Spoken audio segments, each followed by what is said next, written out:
प्रिय श्रोतागण, प्रभु जीशुख्रीष्टर मधुर नाम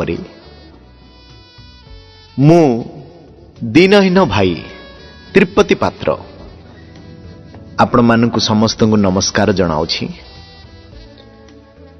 प्रभु जीशुख्रीष्टर नाम ठारू आपण मानकु आशीर्वाद वर्तु। आज प्रभु जीशुख्रीष्ट स्वर्गरु ए धराधाम को आसीथिबा समय रे 17 प्रकार नम्रता करथिले।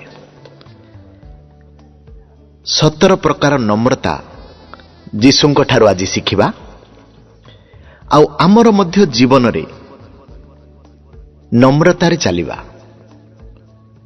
नम्र लोक ही धन्य पृथ्वी रे अधिकारी हबो। आ नम्र लोकंकु परमेश्वर स्वर्ग राज्य दियंती।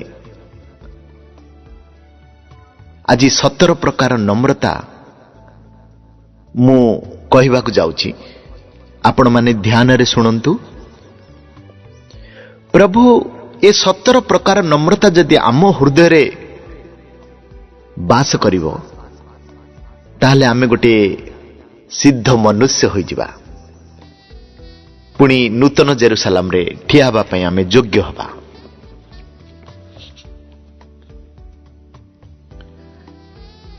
आमर प्रभु जन्म ठारू मृत्यु पर्यंत नम्रतार एक सिद्ध नमूना देई अछंती। कारण तुम मानकर प्रति मु जेपरि करी अछि तुमे माने मध्य सेही परि कर। एथि निमंते मु तुम मानकु गोटे आदर्श देखाई अछि, जहा जहन 13 पर्व 15 पदरे लेखा जाई अछि। जदि आम्भे तांकर नम्रतार अनुसरण न करूछु ताहले बोध हुए आमे प्रभुंकर अनुसरण कदापि करू नथिबु। एई जगत रे थिबा बेले आम प्रभुंकर नम्रता केतेक तालिका निम्न रे आपण मानकु मु कहिबी। निश्चित भाबरे कहले एहा कौनसी काल्पनिक तालिका नुहे, एक प्रकृत सत्य को उपस्थापित करा जाइछि। तांकर नम्रता विषय जेते अधिक आमे शिक्षा लाभ करिबा सेते अधिक आमे क्षुदित और तृषित हेबा, एवं ताहा एक महान सौभाग्य अटे। बाइबल रे अछि, क्षुदित और तृषित लोके धन्य, कारण से माने परितृप्त हेबे। ख्रीष्टंकर प्रशंसनीय नम्रता आमर दैनंदिन जीवन रे आमको प्रभावित करू। 17 नम्रता भितरे प्रथम नम्रता हला से जन्म रे केबे गर्व करि नथिले। ख्रीष्टंकर जन्म संबंधी किबा तांकर ऐहिक जीवनर आरंभ विषय से केबे गर्व कर नथिले। सर्वशक्तिमान ईश्वर होइथवारु जीशुख्रीष्टंकर जन्म एक शोभान्य प्रसाद रे बहुत विभव तथा महिमार सहित होई पारि थांता, किंतु तांको गुआळ कंडरे रखागला। कारण बसा घरे तांकर पई स्थान नथिला, जहा लूक 2 पर्व 7 रे आपण माने देखि पारुछे। से दिन मानकरे कार रो सुविधा नथिला, लोके घोड़ा किंबा गध उपरे बसी यात्रा करथुले। से माने पांथशाला रे रहउथले एवं से पांथशालार तरफरु मिलुथुवा गुआळ घरे आपण पशु मानकु बांधुथिले। प्राचीन कालर पांथशाला तुलना प्राय अधिक होटेल रो परिसर सहित करा जाई पारे, जेउठारे कि कार रखा जाई थाए। आम मानकर उद्धारकर्ता तांकर महान दीनता हेतु कार पार्क रे नुहे, मात्र कार पार्क ठारू आहुरी अधिक खराब स्थान गुहाळ घरे, जाके अति दुर्गंधमय स्थान, सेठारे जन्म नेले। तांकर सांसारिक जीवन किपरि आरंभ होइतिला जदि ए विषय आमर प्रकाशन थिबो ताहले आमे बड़ प्रसाद रे जन्म ग्रहण कले मध्य आमर जन्म विषय गर्व करिबा नाही। आपण प्रभु अर्थात त्राणकर्तांक ठारू बळी महान हेबार प्रयास आमे कदापि न करू।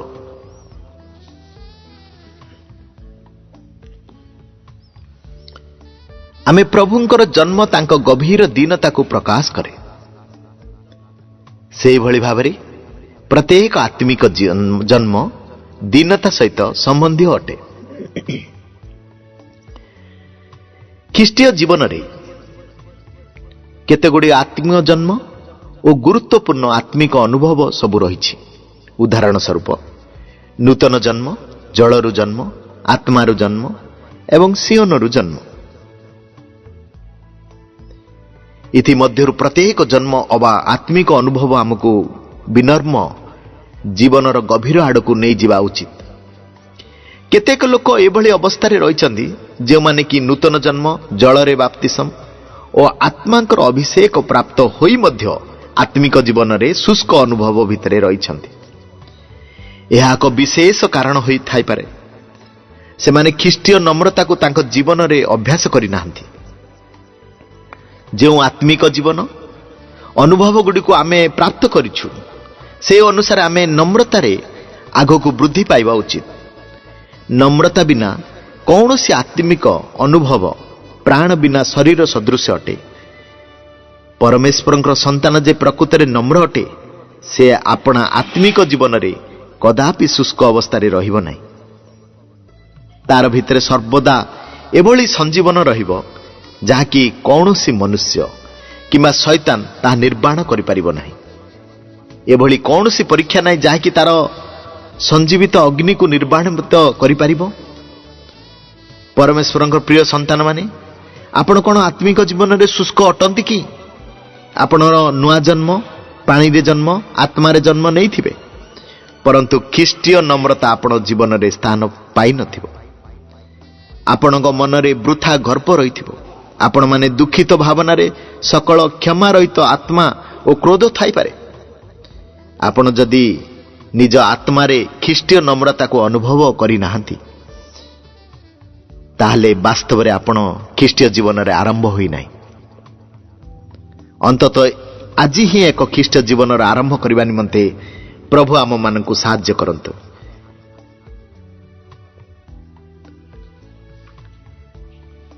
ପ୍ରଥମ ନମ୍ରତା ହେଲା ଖ୍ରୀଷ୍ଟଙ୍କର ଜନ୍ମ ସମ୍ବନ୍ଧରେ। ସେ ପ୍ରଭୁ ରାଜପ୍ରସାଦରେ ମଧ୍ୟ ଜନ୍ମ ହୋଇପାରିଥାନ୍ତେ, କିନ୍ତୁ ଗୁହାଳ କୁଣ୍ଡରେ ତାଙ୍କୁ ରଖାଗଲା।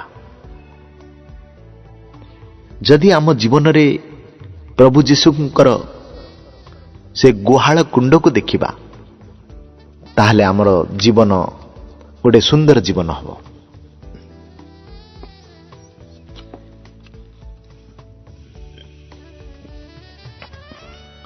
ଦ୍ୱିତୀୟ ନମ୍ରତା,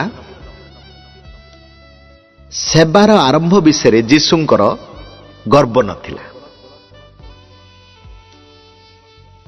ସେବାରେ ମଧ୍ୟ ଗର୍ବ ନଥିଲେ, ସେବାରେ ମଧ୍ୟ ପ୍ରଭୁ ଯୀଶୁ ନମ୍ରତା କରିଥିଲେ।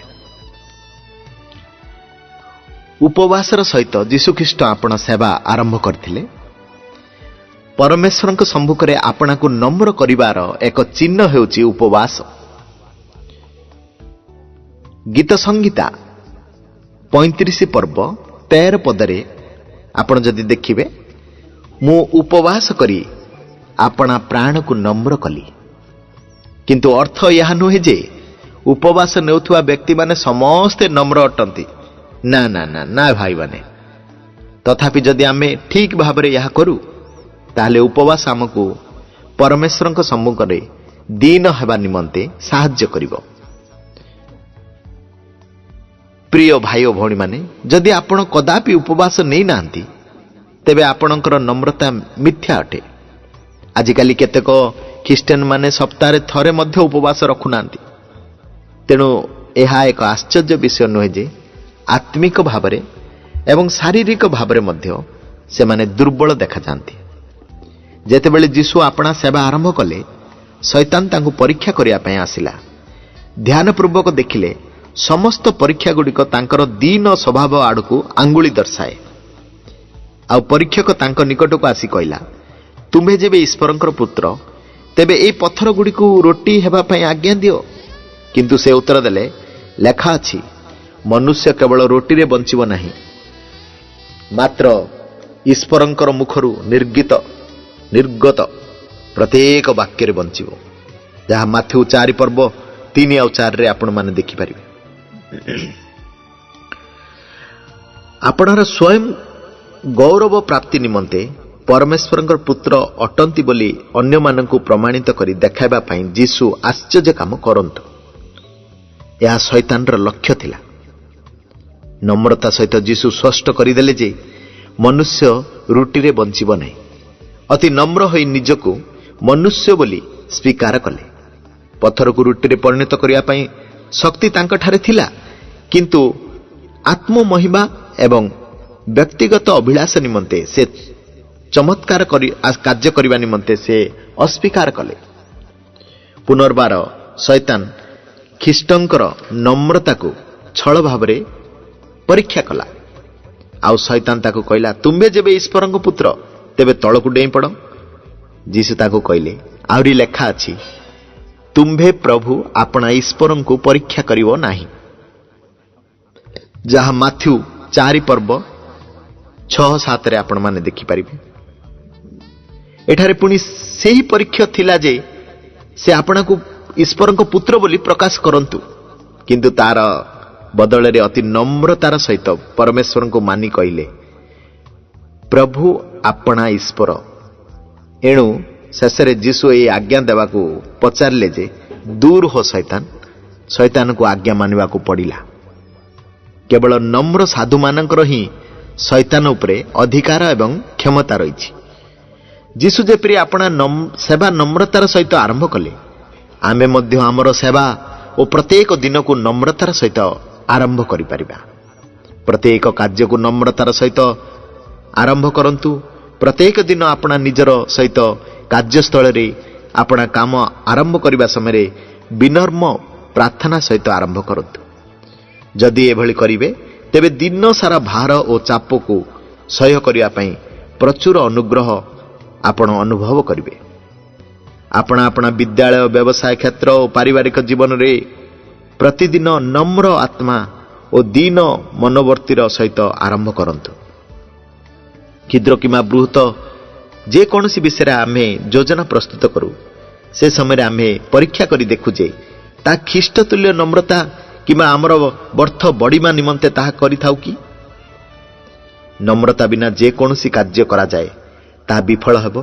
ଖ୍ରୀଷ୍ଟ ତୁଲ୍ୟ ନମ୍ରତା ପ୍ରତ୍ୟେକ ବିଷୟରେ ବିଜୟ ଦେଇଥାଏ ଓ ଆମକୁ ଅନନ୍ତ ଖୁସି ଓ ଅନନ୍ତ ଧନ ପ୍ରଦାନ କରିଥାଏ। ଆମେ ଓଟ ସଦୃଶ୍ୟ ହେବା ଉଚିତ। ପ୍ରତ୍ୟେକ ଦିନ ପ୍ରଭାତ ଓ ସନ୍ଧ୍ୟା ସମୟରେ ସେ ତାର ମାଲିକ ସମ୍ମୁଖରେ ନମ୍ରତାର ସହିତ ଆଣ୍ଟୁ ଭାଙ୍ଗିଥାଏ। ପ୍ରଭାତ ସମୟରେ ମାଲିକର ବୋଝ ବହନ କରିବା ନିମନ୍ତେ ଓ ସନ୍ଧ୍ୟା ସମୟରେ ସେହି ବୋଝକୁ ହାଲକା କରିବା ପାଇଁ ଓଟ ସବୁବେଳେ ନମ୍ରତା ଥାଏ। ଦ୍ୱିତୀୟ ନମ୍ରତା ଆପଣମାନେ ଶିଖିଲେ ଯେ ସେବା ଆରମ୍ଭ ବିଷୟରେ ଯୀଶୁଙ୍କର ଗର୍ବ ନଥିଲା, ସେବାରେ ମଧ୍ୟ ପରମେଶ୍ୱର ନମ୍ରତା କରିଥିଲେ। ଏବେ ତୃତୀୟ ନମ୍ରତା ଦେଖିବା। ପାରିବାରିକ ଅଭିଜାତ୍ୟ ବିଷୟରେ ଗର୍ବ ରହିତ ଯୀଶୁ। ପରିବାରରେ ମଧ୍ୟ ସେ ଗର୍ବ କରିନଥିଲେ। ପାରିବାରିକ ବିଷୟରେ ମଧ୍ୟ ସେ ଗର୍ବ କରିନଥିଲେ। ବାଇବଲରେ ଏପରି ଲେଖାଯାଏ, ଇଏ କ'ଣ ବଢ଼େଇର ପୁଅ ନୁହେଁ? ଯୀଶୁ ବଢ଼େଇ ପରିବାରରୁ ହିଁ ଜନ୍ମ ନେଇଥିଲେ। ଜଣେ ବଢ଼େଇ ପୁତ୍ରର ପରିବାର ବିଷୟରେ ଗର୍ବ କରିବା ପାଇଁ କିଛି ନଥାଏ। ରାଜଭବନରେ ରାଜା ଓ ରାଣୀଙ୍କ ଦ୍ୱାରା ଜନ୍ମ ନେବା ପାଇଁ ଯୀଶୁ ପସନ୍ଦ କରିପାରିଥାନ୍ତେ, ପରନ୍ତୁ ଏତଦ୍ୱାରା ତାଙ୍କର ନମ୍ରତାର ନମୁନା ନଷ୍ଟ ହୋଇଯାଇଥାନ୍ତା। ପ୍ରକୃତରେ ପରମେଶ୍ୱର କେତେକ ସନ୍ତାନ ସମ୍ମାନିତ ପରିବାରରେ ଜନ୍ମ ନେଇଥିବେ, କିନ୍ତୁ ବାରମ୍ବାର ଆମେ ଆପଣା ମାଲିକଙ୍କର ନମ୍ରତାକୁ ଭୁଲିଯାଇ ଆମର ପୂର୍ବସ୍ଥିତ ଓ ପାରିବାରିକ ମହାନତାକୁ ଦେଖାଇବା ନିମନ୍ତେ ପ୍ରୟାସ କରିଥାଉ। ଦୁଃଖରେ କହିବାକୁ ପଡ଼ୁଛି ଯେ ଗରିବ ପରିବାରରେ ଜନ୍ମ ନେଇଥିବା ଲୋକମାନେ ଅନ୍ୟମାନଙ୍କ ସମ୍ମୁଖରେ ଆପଣା ପରିବାର ବିଷୟରେ ଗର୍ବ କଥା କହିଥାନ୍ତି।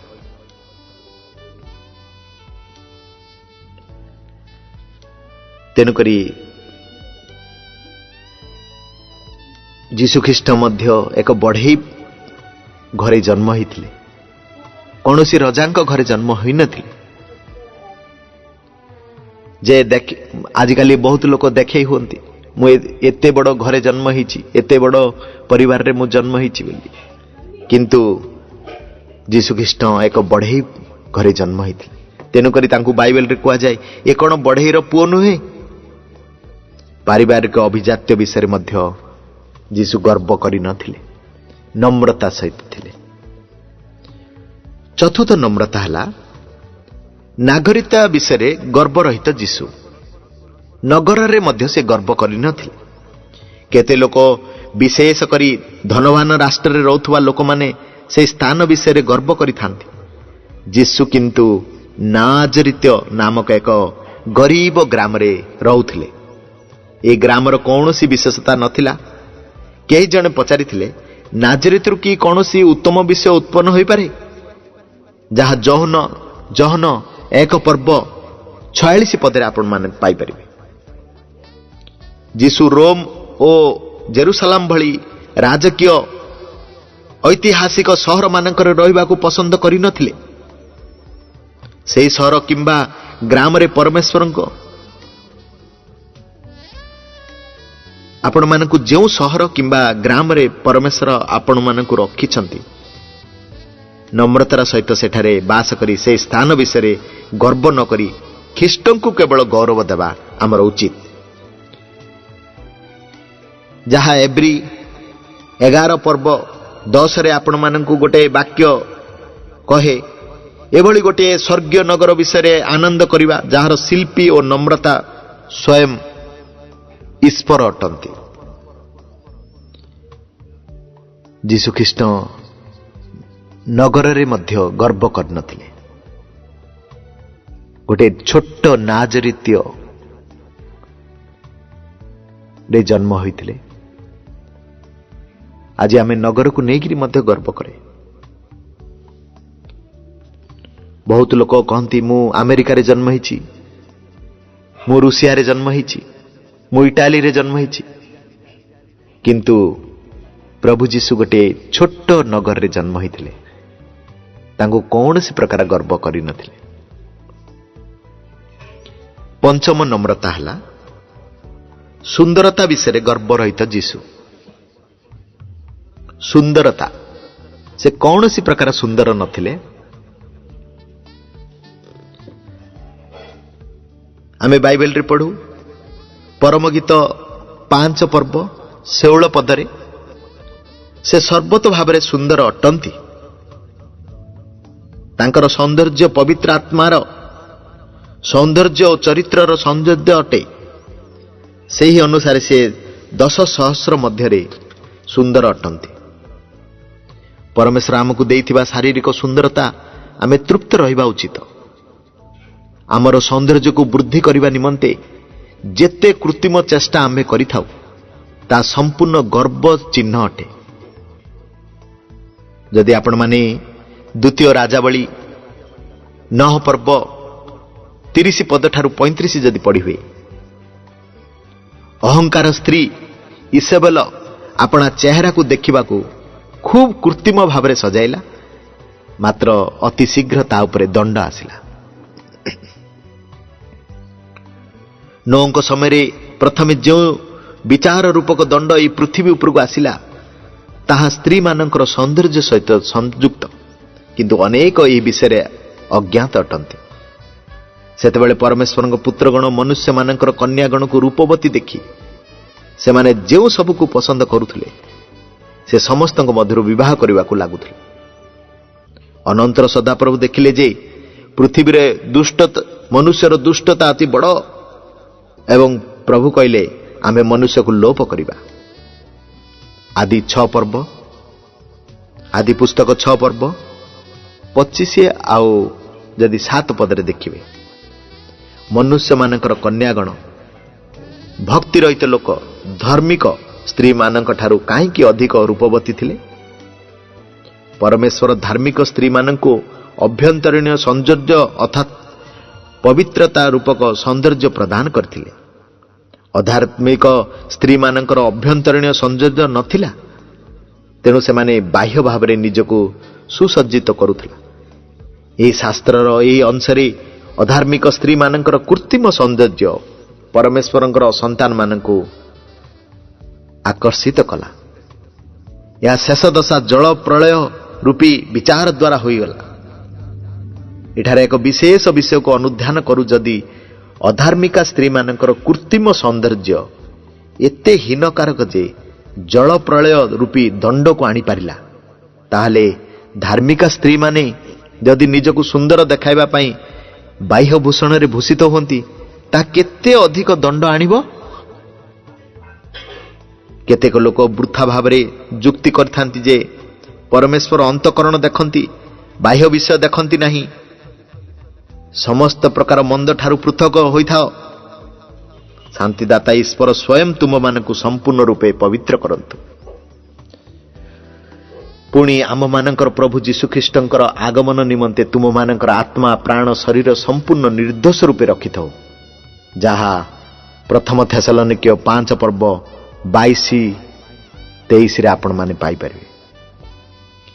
ଏହା ଅତି ସ୍ପଷ୍ଟ ଭାବରେ ଦର୍ଶାଏ ଯେ ଯଦି ଆପଣଙ୍କର ବାହ୍ୟ ଆକୃତି ମନ୍ଦ ଅଟେ, ତାହା ଆପଣଙ୍କର ଆତ୍ମା, ପ୍ରାଣ, ଶରୀର ପବିତ୍ରତା ନିମନ୍ତେ ପ୍ରତିବନ୍ଧକ ସ୍ୱରୂପ ହେବ।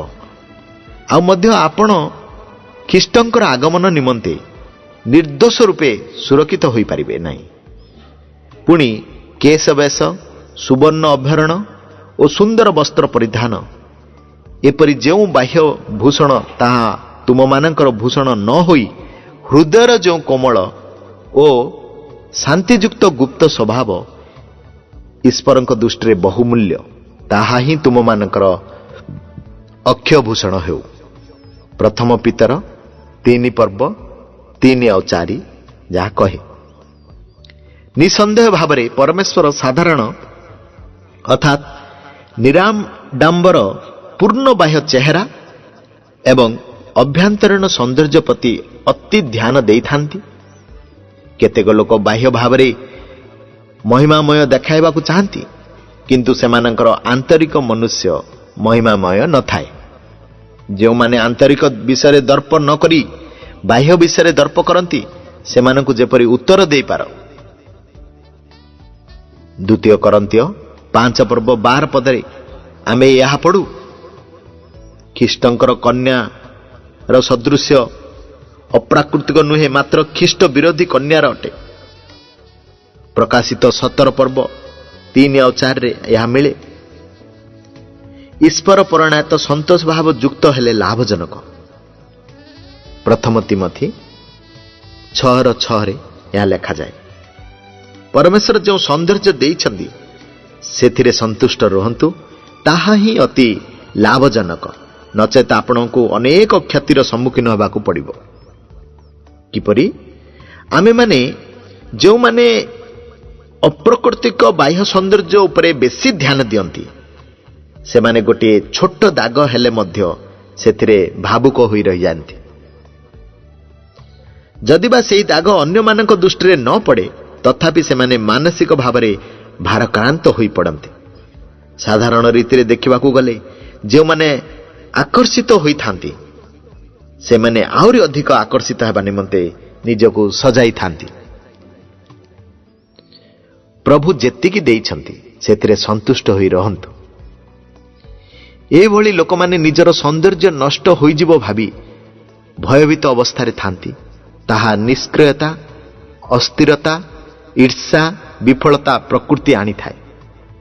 ଏହା ହେଉଛି ସୁନ୍ଦରତା ନିମନ୍ତେ ଭାବୁକମାନଙ୍କର ଦୟନୀୟ ଅବସ୍ଥା। ଯେତେ ଅଧିକ ସେମାନଙ୍କର ଆୟୁଷ ବୃଦ୍ଧି ପାଏ, ସେତେ ଅଧିକ ସେମାନେ ନିଜର ସୌନ୍ଦର୍ଯ୍ୟ ନଷ୍ଟ ହେବାର ସମ୍ଭାବନାରେ ଚିନ୍ତିତ ହୋଇପଡ଼ନ୍ତି। ଶେଷରେ ସେମାନେ ଅନ୍ୟମାନଙ୍କ ଠାରୁ ନିଜଠାରୁ ଆକର୍ଷିତ ଦେଖନ୍ତି। ସେତେବେଳେ ସେମାନେ ଆତ୍ମହତ୍ୟା କରିବାକୁ ମଧ୍ୟ ପାଶ୍ଚାତ୍ପଦ ହୁଅନ୍ତି ନାହିଁ ଓ ଅନେକ ମାନସିକ ବ୍ୟାଧିରେ ଆକ୍ରାନ୍ତ ହୋଇଥାନ୍ତି। ପ୍ରଭୁ ଯୀଶୁଖ୍ରୀଷ୍ଟ ସୁନ୍ଦରତା ବିଷୟରେ ମଧ୍ୟ କେବେ ମଧ୍ୟ ଗର୍ବ କରିନଥିଲେ।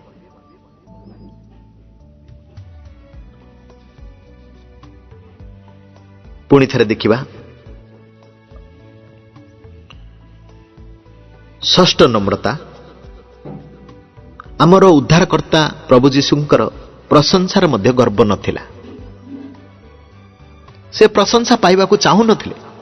କିନ୍ତୁ ଆଜିର ମାନବମାନେ, ଆଜିର ଖ୍ରୀଷ୍ଟ ଭକ୍ତମାନେ ସମସ୍ତେ ପ୍ରଶଂସା ଚାହାନ୍ତି।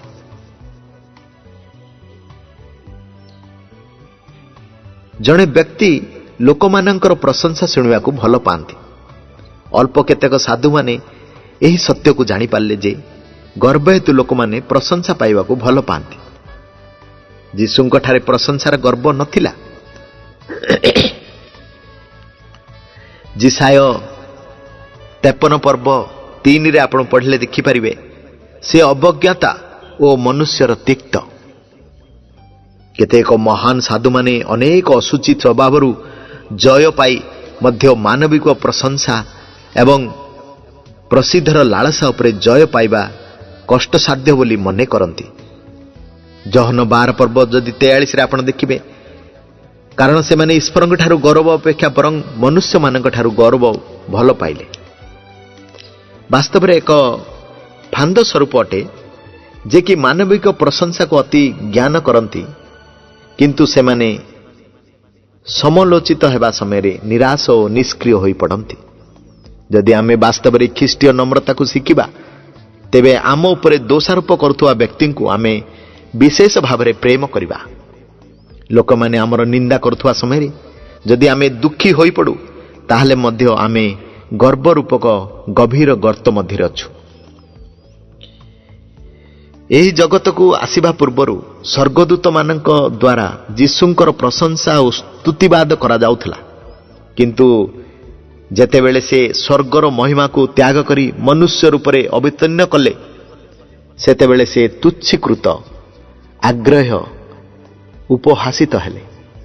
ତାଙ୍କ ଉପରେ ଛେପ ପକାଗଲା, ଚାପୁଡ଼ା ମାରାଗଲା, ତାଙ୍କର ନିନ୍ଦା କରାଗଲା ଏବଂ ଶେଷରେ ଏକ ଭୟଙ୍କର ଅପରାଧୀ ଭାବରେ ତାଙ୍କୁ କ୍ରୁଶାପିତ କରାଗଲା। କିନ୍ତୁ ଆମର ପ୍ରଭୁ ବଚସା ଓ ଅଭିଯୋଗ ବିନା ଏହି ସକଳ ରାସ୍ତା ଅତିକ୍ରମ କଲେ। ତାଙ୍କ ସମ୍ମୁଖରେ ଥିବା ଆନନ୍ଦ ପ୍ରାପ୍ତି ନିମନ୍ତେ ସେ ବଳୀକୃତ ହେଲେ। ତେଣୁ ପ୍ରିୟ ପରମେଶ୍ୱରଙ୍କର ପ୍ରିୟ ସନ୍ତାନମାନେ, ମନୁଷ୍ୟର ପ୍ରଶଂସାକୁ ପ୍ରିୟ ମଣିଲେ ସମ୍ଭବତଃ ଆପଣ ଈଶ୍ୱରଙ୍କର ପ୍ରଶଂସାକୁ ହରାଇ ବସିବେ। ଏହା ସତ୍ୟ ଯେ ଅନେକ ଥର ଲୋକମାନେ ଆମର ପ୍ରଶଂସା ଓ ବଡ଼ିମା କରିଥାନ୍ତି, କିନ୍ତୁ ଏଥିରେ ଆମେ ଆନନ୍ଦିତ ହେବା ଉଚିତ ନୁହେଁ। ମନୁଷ୍ୟ ପ୍ରଶଂସାରେ ଆନନ୍ଦିତ ହେବା ଉଚିତ ନୁହେଁ। ଯେଉଁ ମନୁଷ୍ୟ ପ୍ରଶଂସାରେ ଆନନ୍ଦିତ ଓ ନିନ୍ଦାରେ ଦୁଃଖିତ ହୋଇଥାଏ, ସେ ଶାରୀରିକ ମନୁଷ୍ୟ ଅଟେ। କ୍ରୁଶ ରୁଦ୍ଧ ହେବାରେ ଏକ ଭୟଙ୍କର ରୂପ ଥିଲା, ପରନ୍ତୁ ପୁନରୁତ୍ଥାନ ପିତାଙ୍କର ସ୍ୱୀକୃତିକୁ ପ୍ରମାଣିତ କରିଦେଲା। 10 ଲକ୍ଷ ଲୋକଙ୍କର ପ୍ରଶଂସା ଓ ସ୍ତୁତି ସହିତ ଶେଷରେ ନରକ ଯିବା ଅପେକ୍ଷା ଅନ୍ତିମ ଅବସ୍ଥାରେ ହିଁ ପରମେଶ୍ୱରଙ୍କର ପ୍ରଶଂସା ପ୍ରାପ୍ତ କରି ପ୍ରଭୁଙ୍କ ଆନନ୍ଦରେ ପ୍ରବେଶ କରିବା ଉତ୍ତମ ଅଟେ। ଆମ ପ୍ରଭୁ ଯେଉଁ ଆଦର୍ଶ ଦେଖାଇଛନ୍ତି, ସେଥିପ୍ରତି ଅନୁଧ୍ୟାନ କରନ୍ତୁ। ଜେରୁସାଲାମରେ ଜୟଧ୍ୱନି ସହିତ ପ୍ରବେଶ କରିବା ସମୟରେ ସମସ୍ତ ଜନତା ହୋସନା ହୋସନା ହୋସନା ବୋଲି ଗାଇଲେ। ଏପରିକି ସାନ ଶିଶୁମାନେ ମଧ୍ୟ ପ୍ରଭୁଙ୍କ ଗୀତ ଗାନ କରି ସ୍ତୁତିବାଦ କଲେ। ଏ ପୃଥିବୀ ଉପରେ ସେହିଦିନ ସମାନ ଆଉ କୌଣସି ଏକ ଦିନ ନଥିଲା, ଯେତେବେଳେ କି ଲୋକମାନେ ଆମର ଉଦ୍ଧାରକର୍ତ୍ତାଙ୍କର ଏଭଳି ପ୍ରଶଂସା କରିଥିଲେ। ସମସ୍ତ ପ୍ରଶଂସା ଓ ସ୍ତୁତି ମଧ୍ୟରେ ଆମର ପ୍ରଭୁ କ'ଣ କଲେ? ଜେରୁସାଲାମକୁ ଦେଖି ସେ ରୋଦନ କଲେ। ସମୁଦାୟ ଶିଷ୍ୟ ଦଳ ଦେଖିଥିବା ସମସ୍ତ ଶକ୍ତିର କାର୍ଯ୍ୟ ନିମନ୍ତେ ଆନନ୍ଦରେ ଉଚ୍ଚ ସ୍ୱର କରି ଈଶ୍ୱରଙ୍କର ପ୍ରଶଂସା କରିବାକୁ ଲାଗିଲେ। ଆଉ ଯେତେବେଳେ ସେ ନିକଟକୁ ଆସିଲେ, ସେତେବେଳେ ନଗରକୁ ଦେଖି ତାହାଙ୍କ ନିମନ୍ତେ ରୋଦନ କଲେ, ଯାହା ଆପଣ ଲୁକ ପୁସ୍ତକ 19 ପର୍ବ 37-41 ଆପଣ ଦେଖିପାରିବେ। ନମ୍ରତାର କିଭଳି ଏକ ମହାନ ଉଦାହରଣ ଥିଲା ସେଦିନ। ତେଣୁ ପ୍ରଭୁ ଯୀଶୁଖ୍ରୀଷ୍ଟ ପ୍ରଶଂସାରେ ମଧ୍ୟ ଗର୍ବ କରିନଥିଲେ।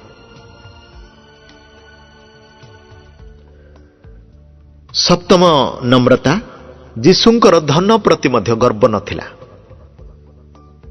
ଆମ ଯୀଶୁ କ୍ଷୁଧାର ସହିତ ସେବା ଆରମ୍ଭ କଲେ ଏବଂ ତୃଷାର ସହିତ ତାହା ସମାପ୍ତ କଲେ। ତାଙ୍କର ନିଜ ଘର ନଥିଲା କିମ୍ବା ଭଡ଼ା ଘର ମଧ୍ୟ ନଥିଲା। ଲୁକ 9 ପର୍ବ 58 ପର୍ବରେ ଯଦି ଆପଣ ଦେଖିବେ, କୋକିଶିଆଳିର ଗାତ ଅଛି, ଆକାଶ ପକ୍ଷୀର ବସା ଅଛି, ମାତ୍ର ମନୁଷ୍ୟ ପୁତ୍ରର ମୁଣ୍ଡ ଗୁଞ୍ଜିବାର ସ୍ଥାନ ନାହିଁ। ଧନୀ ହେବାରେ କୌଣସି ଦୋଷ ନାହିଁ, କିନ୍ତୁ ସମ୍ପତ୍ତି ବୃଦ୍ଧି କରିବା ଏବଂ ଖର୍ଚ୍ଚି ଜୀବନର ଆଗ୍ରହ, ସୌଖିନୀ କାର ଓ ମୂଲ୍ୟବାନ ପକ୍କା ଘର ଇତ୍ୟାଦି ଗର୍ବର ଆତ୍ମାକୁ ଅଙ୍କୁରିତ ହୋଇଥାଏ ଏବଂ ଜାଲରେ ପକାଇ ଦେଇଥାଏ। ତେଣୁକରି ପ୍ରଥମ ତିମୋଥୀ 6:8 ଲେଖାଯାଏ, ଏଣୁ ଅନ୍ନ ବସ୍ତ୍ର ଥିଲେ ଆମମାନଙ୍କ ନିମନ୍ତେ ଯଥେଷ୍ଟ, କାରଣ ଧନ ଲୋଭ, ଧନର ଅଭାବ ନୁହେଁ, ସମସ୍ତ ଅନିଷ୍ଟର ମୂଳ। ଏବେ ଦେଖ, ହେ ଧନୀମାନେ, ତୁମମାନଙ୍କର ଆସନ୍ନ ଦୁର୍ଦ୍ଦଶା ନିମନ୍ତେ କ୍ରନ୍ଦନ ଓ ହାହାକାର କର। ତୁମମାନଙ୍କର ସମ୍ପତ୍ତି କ୍ଷୟ ପାଇଲାଣି, ତୁମମାନଙ୍କର ବସ୍ତ୍ର ପୋକ ଖାଇଲାଣି, ପୁଣି ତୁମମାନଙ୍କର ସୁନା ଓ ରୂପାରେ କଳଙ୍କ ଲାଗିଲାଣି। ସେଥିର କଳଙ୍କ ତୁମର ମାଂସ ଗ୍ରାସ କରିବ, ଯାହା ଯାକୁବ 5:1-3 ପଦରେ ଆପଣମାନଙ୍କୁ ମିଳେ। କେତେ ଭୟାନକ ଚେତାବନୀ! ଯଦି ଆମେ ସୁନା, ରୂପା ଏବଂ ପଇସାକୁ ପ୍ରେମ କରୁ, ତାହେଲେ ସେମାନେ ଆମର ମାଂସ ଗ୍ରାସକାରୀ ଅଗ୍ନି ସ୍ୱରୂପ ହେବେ। ମାତ୍ର ଯେଉଁମାନେ ଧନୀ ହେବାକୁ ଇଚ୍ଛା କରନ୍ତି, ସେମାନେ ପରୀକ୍ଷା ଓ ଫାନ୍ଦରେ, ପୁଣି ଅନେକ ପ୍ରକାର ଅସଙ୍ଗତ ଓ କ୍ଷତିଜନକ ଅଭିଳାଷରେ ପଡ଼ନ୍ତି।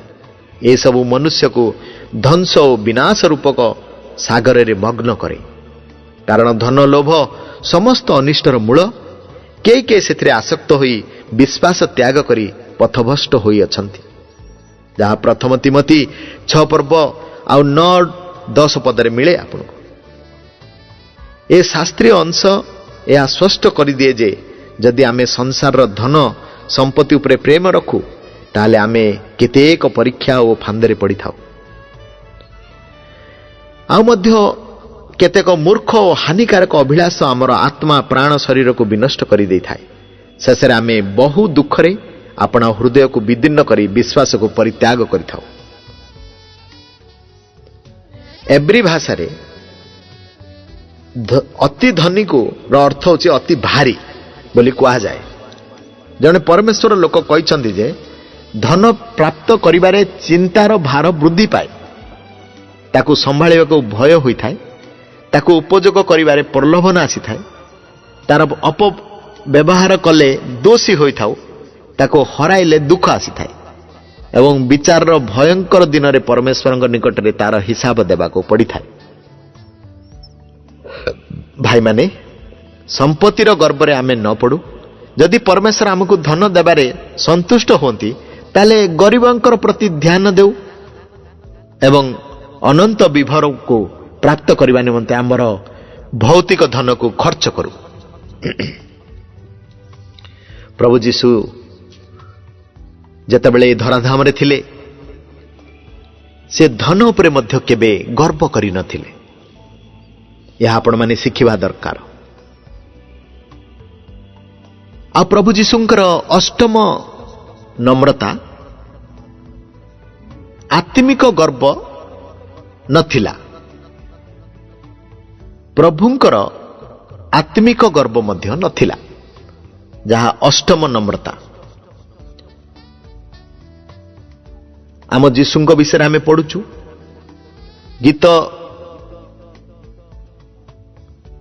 ଗୀତ ସଂଗୀତା 22:6 ମାତ୍ର ମୁଁ କୀଟ, ମନୁଷ୍ୟ ନୁହେଁ, ମନୁଷ୍ୟମାନଙ୍କର ନିନ୍ଦା ପାତ୍ର ଓ ଲୋକମାନଙ୍କର ଅବଜ୍ଞାତ। ପୃଥିବୀସ୍ଥ ଭୂଚର ଉରାଗମୀ ଜନ୍ତୁ ଅର୍ଥାତ୍ କୀଟର ଗର୍ବ କରିବାର କୌଣସି କାରଣ ନଥାଏ।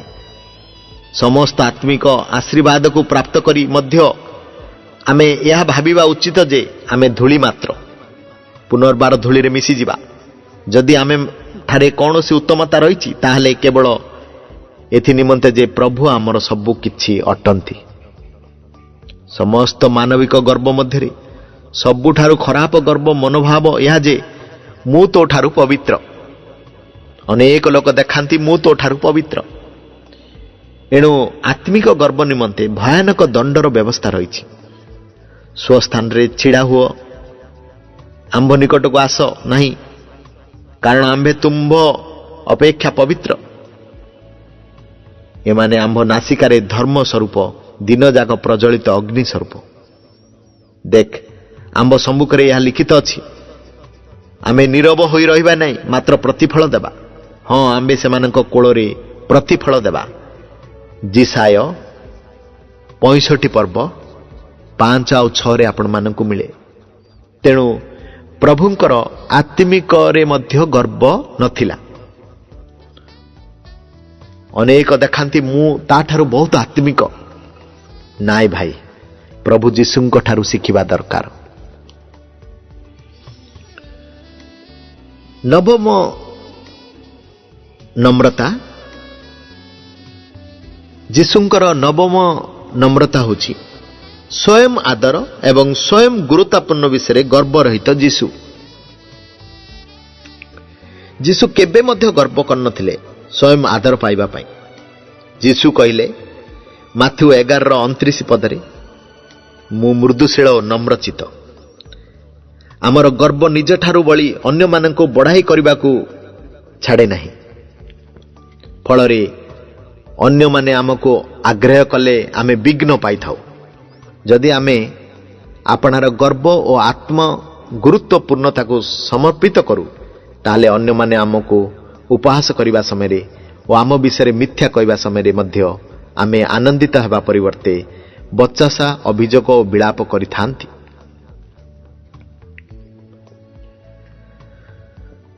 लोके जेबे तुम मानकु घृणा करंती, मनुष्य पुत्रंक हेतु पृथक करंती, पुणी निंदा करंती और तुम मानकर नाम को मंद बोली आग्रह करंती, तेबे तुमे माने धन्य। से दिन आनंद करी नृत्य कर, कारण देख स्वर्ग रे तुम मानकर पुरस्कार प्रचुर। लूक 6 पर्व 22 पद और 23 पद यह कहे। बोध ए शतकड़ा 1 भागरु मध्य कम लोक ए सुंदर शास्त्रांश को निज जीवन रे अभ्यास करिथांती। अन्य माने काहे कि याको निज जीवन रे अभ्यास करि पारंती नाही। मनुष्य अपना नाम व्यतीत आउ सबु किछि त्याग करि पारे। आमे एहा चाहि न थाउ कि के आम विरुद्ध रे कथा कहू, केवल आम्भे सुनाम चाहू। यदि कौनसी समय रे आमर नाम खराब हो जाए, ताहले आमे क्रोधित क्षुब्ध हताश होई पड़ू। जीशु अपना सुनामा को हराइले। लोक माने तांको बालजीबुल अर्थात भूतपति बोली डाकुथिले। ताहांकु महा अपराधी भाव में गणागला। 2 चोरंक मध्य रखी तांको सर्वसम्मुख में क्रूशापित करागला। तांको ऊपर छेप पकागला। तांको चक्षु बांधी तांको मुष्टि आघात करागला। ये समस्त विषय द्वारा ख्रीष्ट अनादृत हेले, तथापि ये समस्त से सह्य कले। तांको नामर अपकृति हेबारु पिता तांको समस्त नाम अपेक्षा उत्कृष्ट नाम प्रदान कले, जेपरि प्रत्येक जानू जीशुंक नाम रे नत हेबो और प्रत्येक जिभा जीशुख्रीष्ट प्रभु बोली स्वीकार करिवो। यह एक अद्भुत सत्य अटे, जहाँकि आमर आत्मिक जीवन निमंते उपयोगी अटे। आमर दोष नथिबा समय रे जदि बा आमे दुर्नाम पाऊ एवं सेही समय रे आनंदित उल्लासित होई ईश्वरंकर प्रशंसा करिथाउ, ताहले समस्त शैतान कंपित हबो और पाद तले दलित हबो। यार विपरीत रे लोके आमर निंदा अपवाद करबा समय रे जदि आमे दुखित बा निष्क्रिय होई थाउ, ताले शैतान आम जीवन रे अपना अधिकार साब्यस्त करिवो।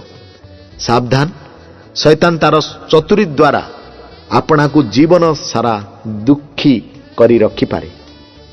स्मरण करंतु, शैतान चोर परि आमर दुर्बलतार स्वभाव द्वारा आम पाखक आसी थाए।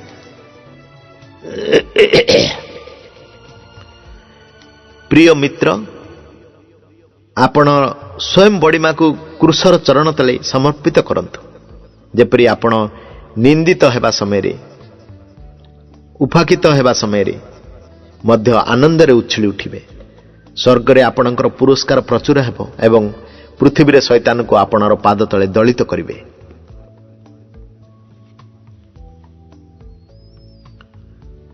दशम नम्रता।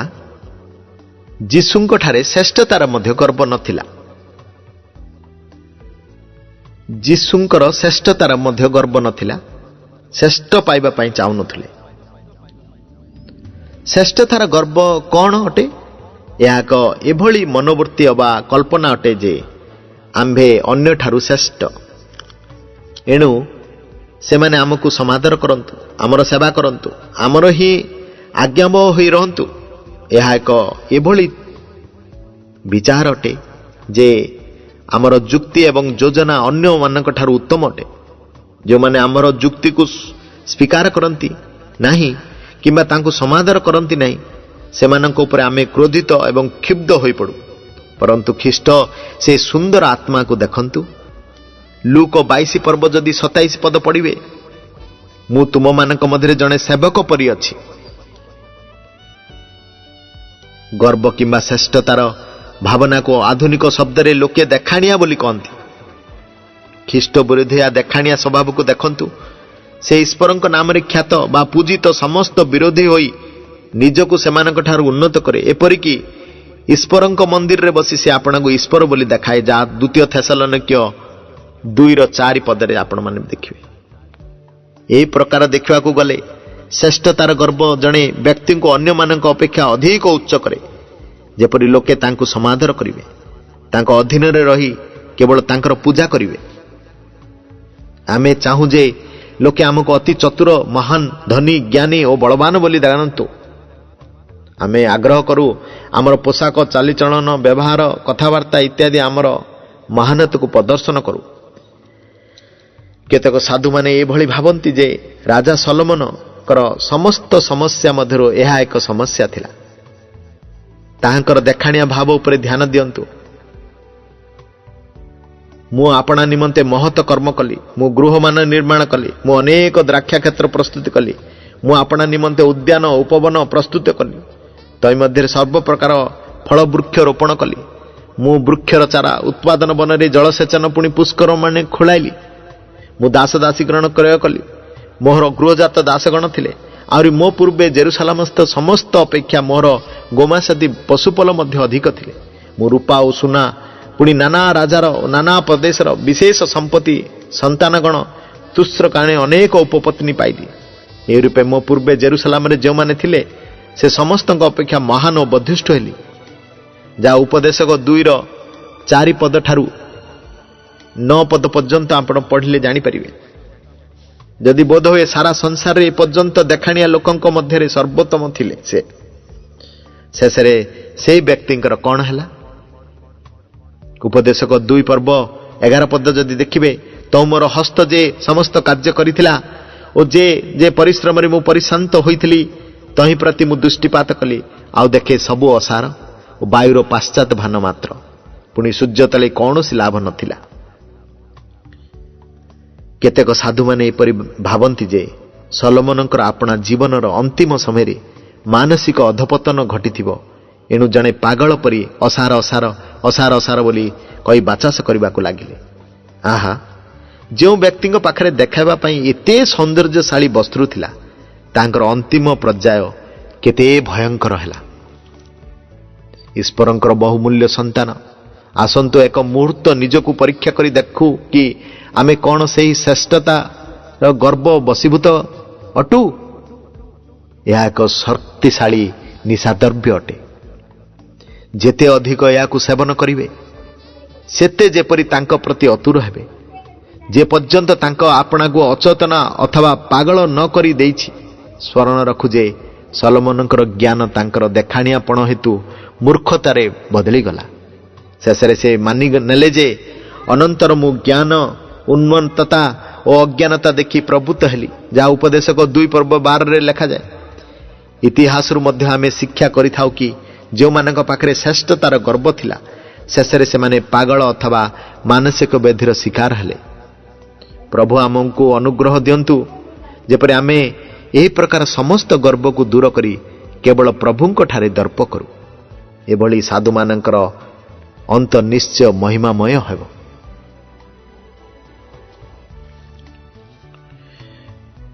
ପୁଣି ଯୀଶୁଙ୍କର ଦେଖିବା 11ତମ ନମ୍ରତା।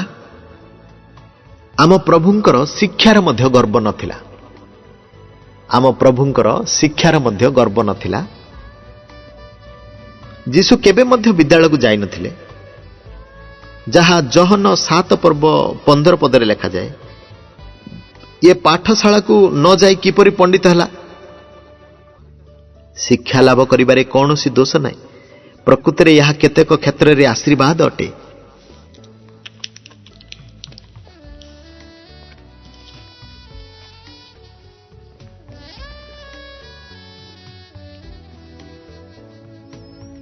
ତଥାପି ସେମାନେ ଗର୍ବ ଆସିପାରେ। କେବେ କେବେ ଆମେ ଚାହୁଁ ଯେ ଅନ୍ୟମାନେ ଆମର ଉଚ୍ଚ ଶିକ୍ଷା ପଦବୀ ଉପାଧି ସମ୍ବନ୍ଧରେ ଜାଣନ୍ତୁ। ଯଦି ଆମେ ସମ୍ପୂର୍ଣ୍ଣ ଭାବରେ ଆମର ସମସ୍ତ ଶିକ୍ଷାକୁ ପ୍ରଭୁଙ୍କ ନିକଟରେ ଅର୍ପଣ ନ କରୁ, ତେବେ ତାହା ଆମ ଆତ୍ମିକ ଜୀବନରେ ଏବଂ ପରମେଶ୍ୱରଙ୍କ ଇଚ୍ଛା ସଫଳ କରିବାରେ ବିଘ୍ନର କାରଣ ହୋଇପାରେ। ପ୍ରେରିତ 7 ପର୍ବ 22ରେ ଆପଣ ଦେଖିପାରିବେ। ମିଶରର ରାଜମାଲରେ ରହିଥିବା 40 ବର୍ଷର ବିଦ୍ୟାଭ୍ୟାସ ତଥା ଉଚ୍ଚଶିକ୍ଷା ପ୍ରଭୃତି ପ୍ରାନ୍ତରରେ 40 ବର୍ଷର କଠିନ ପରିଶ୍ରମ ମଧ୍ୟରେ ଚୂର୍ଣ୍ଣ ବିଚ୍ଛନ୍ନ ହେବାର ଥିଲା।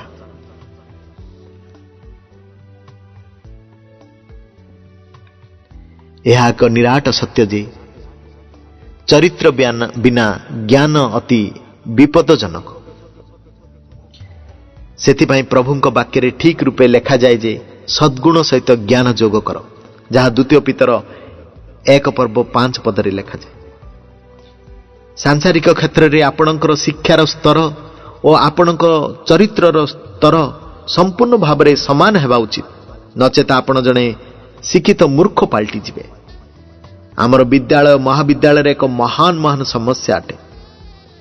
ଯୁବ ସମ୍ପ୍ରଦାୟକ ସଂସାର ବିଷୟରେ ବହୁଳ ଜ୍ଞାନ ଅର୍ଜନ କରିଥାନ୍ତି, କିନ୍ତୁ ଚରିତ୍ର ସମ୍ବନ୍ଧୀୟ ତଥା ଆତ୍ମିକ ଜ୍ଞାନରେ ବହୁତ ଉଣା ପଡ଼ିଥାନ୍ତି। ସେଥିପାଇଁ ଅଧିକାଂଶ ଛାତ୍ରଗଣ ନିଜର ଚରିତ୍ରକୁ ଭ୍ରଷ୍ଟ କରି ମହାବିଦ୍ୟାଳୟରୁ ବାହାର ହୋଇଯାଆନ୍ତି। ଆହୁରି ଅନେକ ମହାବିଦ୍ୟାଳୟରେ ଧୂମପାନ, ମଦ୍ୟପାନ, ନିଶାଦ୍ରବ୍ୟ ସେବନ ଇତ୍ୟାଦି ଅଭ୍ୟାସର ବଶବର୍ତ୍ତୀ ହୋଇ ଅନେକ ଅନୈତିକ କାର୍ଯ୍ୟରେ ଲିପ୍ତ ରୁହନ୍ତି। ଏଣୁ ଏହା ଆଶ୍ଚର୍ଯ୍ୟ ନୁହେଁ ଯେ ଯେତେବେଳେ ଏଭଳି ଲୋକମାନେ ସମାଜରେ ଗୁରୁତ୍ୱପୂର୍ଣ୍ଣ ପଦବୀ ପ୍ରାପ୍ତ କରି ସମସ୍ତ କ୍ଷମତାକୁ ନିଜ ହସ୍ତରେ ନିଅନ୍ତି, ସମଗ୍ର ସମାଜ ସେମାନଙ୍କ ଦ୍ୱାରା ଭ୍ରଷ୍ଟ ହୋଇଥାଏ। ଏହି ବିଷୟକୁ ଆମେ ଭୁଲିଯିବା ନାହିଁ ଯେ ଶିକ୍ଷା ଏବଂ ଯୋଗ୍ୟତା ଆମକୁ ଉଚ୍ଚ ସ୍ତରକୁ ଆଣିପାରେ, କେବଳ ଚରିତ୍ର ହିଁ ଆମକୁ ସେଠାରେ ସମ୍ଭାଳିଥାଏ। ସାଧୁ ପାଉଲ ଜଣେ ମହାନ ବିଦ୍ୱାନ ଥିଲେ। ଏପରିକି ରାଜ୍ୟପାଳ ଫେଷ୍ଟ ତାଙ୍କର ବହୁ ବିଦ୍ୟା ବିଷୟରେ ଜାଣିଥିଲେ। ପ୍ରେରିତ 26:24 ଆପଣ ଦେଖିପାରିବେ। କିନ୍ତୁ ତଥାପି ସେ ପ୍ରଭୁ ଯୀଶୁଙ୍କର ଜ୍ଞାନର ଉତ୍କୃଷ୍ଟତା ନିମନ୍ତେ ସମସ୍ତ ବିଷୟକୁ କ୍ଷତିଜନକ ବୋଲି ଗଣ୍ୟ କଲେ। ତାହାଙ୍କର ବହୁ ବିଦ୍ୟା ମହାନ ଆଶୀର୍ବାଦର ଆଧାର ସ୍ୱରୂପ ହେଲା ଏବଂ ଆଜି ମଧ୍ୟ ଅଛି। ତାଙ୍କର ରଚିତ ପତ୍ନୀ ସବୁକୁ ଦେଖିଲେ ଅନେକ ନିମନ୍ତେ ତାଙ୍କର ଅତି ଜ୍ଞାନପୂର୍ଣ୍ଣ ଏବଂ ଆଶୀଷଦାୟକ ଅଟେ। ପ୍ରିୟ ଭାଇ ଭଉଣୀମାନେ, ଆପଣ ହୁଏତ ବିଶେଷ ଯୋଗ୍ୟତା ଓ ପଦବୀ ପ୍ରାପ୍ତ କରିଥିବେ, ଯାହାକି ଅନେକ ପାଖରେ ନ ଥାଇପାରେ। ଆପଣଙ୍କ ମନରେ ଏ ବିଷୟରେ ବୃଥା ଗର୍ବ ରହିଲେ ତାହା ପରମେଶ୍ୱରଙ୍କ ଗୌରବ ନିମନ୍ତେ ବ୍ୟବହାର ହେବାକୁ ପ୍ରତିବନ୍ଧକ ସ୍ୱରୂପ ହେବ। ସାଧୁ ପାଉଲଙ୍କ ଭଳି ଖ୍ରୀଷ୍ଟଙ୍କର ଜ୍ଞାନର ଉତ୍କୃଷ୍ଟତା ନିମନ୍ତେ ସମସ୍ତ ବିଷୟକୁ ହାନି ମଣିଲେ ପରମେଶ୍ୱର ଆପଣଙ୍କ ଶିକ୍ଷାକୁ ଲକ୍ଷ ଲକ୍ଷ ଲୋକଙ୍କ ନିମନ୍ତେ ଆଶୀର୍ବାଦ ସ୍ୱରୂପ କରିବେ। ଆପଣଙ୍କର ବିଦ୍ୟାଭ୍ୟାସର ପଦବୀଗୁଡ଼ିକୁ ଗୁପ୍ତ ରଖନ୍ତୁ ଏବଂ କେବଳ ଖ୍ରୀଷ୍ଟ ଆପଣଙ୍କ ମଧ୍ୟରେ ପ୍ରକଟ ହୁଅନ୍ତୁ।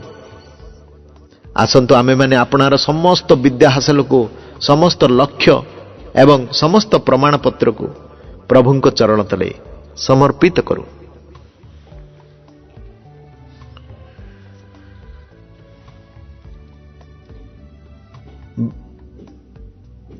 ଯୀଶୁଙ୍କଠାରେ ଯାତ୍ରାର ମଧ୍ୟ ଗର୍ବ ନଥିଲା। 12ତମ ନମ୍ରତା। ଯୀଶୁଙ୍କଠାରେ ଯାତ୍ରାର ମଧ୍ୟ ଗର୍ବ ନଥିଲା। ପ୍ରତିଦିନ ଯୀଶୁ ସର୍ବଦା 200 ମାଇଲ ପର୍ଯ୍ୟନ୍ତ ପଦଯାତ୍ରା କରୁଥିଲେ। ଦେଶରୁ ବାହାରକୁ ବହୁତ କମ୍ ଯାଇଥିଲେ। ତାଙ୍କର ବାଲ୍ୟ ଅବସ୍ଥାରେ ତାଙ୍କୁ ଅଳ୍ପ ସମୟ ପାଇଁ ମିଶରକୁ ନିଆଯାଇଥିଲା, ଯାହା ମାଥ୍ୟୁ 2 ପର୍ବ 14 ପଦରେ ଆପଣ ଦେଖିପାରିବେ। ତାଙ୍କ ସେବାର ଜୀବନରେ ମଧ୍ୟରେ ସେ ଥରେ ମାତ୍ର ସ୍ୱର ସୀମାକୁ ଯାଇଥିଲେ, ଯାହା ମାର୍କ 7:24 ଆପଣ ଦେଖିପାରିବେ। ଯାତ୍ରା କରିବାରେ କୌଣସି ଦୋଷ ନାହିଁ। ସାଧୁ ପାଉଲ କେତେକ ମଣ୍ଡଳୀରେ ସେବା କରୁଥିବା ସମୟରେ ଅନେକ ଯାତ୍ରା କରିଥିଲେ। ଆମକୁ ଯାତ୍ରା କରିବାର ଆତ୍ମା ତଥା ଉଦ୍ଦେଶ୍ୟ ପ୍ରତି ସାବଧାନ ହେବା ଉଚିତ। କେତେକ ଆପଣାର ଯାତ୍ରା ବିଷୟରେ ଏପରି ଗର୍ବ କରି କହିଥାନ୍ତି, ମୁଁ ସମ୍ପୂର୍ଣ୍ଣ ଜଗତକୁ 5 ଥର ଭ୍ରମଣ କରିଛି, ମୁଁ ଆମେରିକା ଯାଇଛି, ମୁଁ ରୁଷିଆ ଯାଇଛି, ମୁଁ ଇଟାଲୀ ଯାଇଛି। ମୁଁ ଅନେକ ଦେଶକୁ ମଧ୍ୟ ପରିଦର୍ଶନ କରିଛି ବୋଲି। ମାତ୍ର ସାଧୁ ପାଉଲଙ୍କ ସହିତ ଆମେ ବି ଏହା ସ୍ୱୀକାର କରୁ ଯେ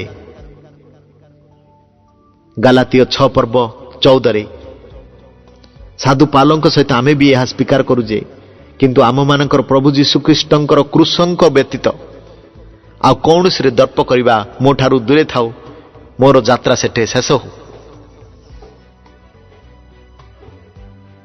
ଯୀଶୁଙ୍କର ଯାତ୍ରାରେ ମଧ୍ୟ ଗର୍ବ ନଥିଲା, ଯାହା ଆମେ ଶିକ୍ଷା କରି ଜାଣିପାରୁଛୁ।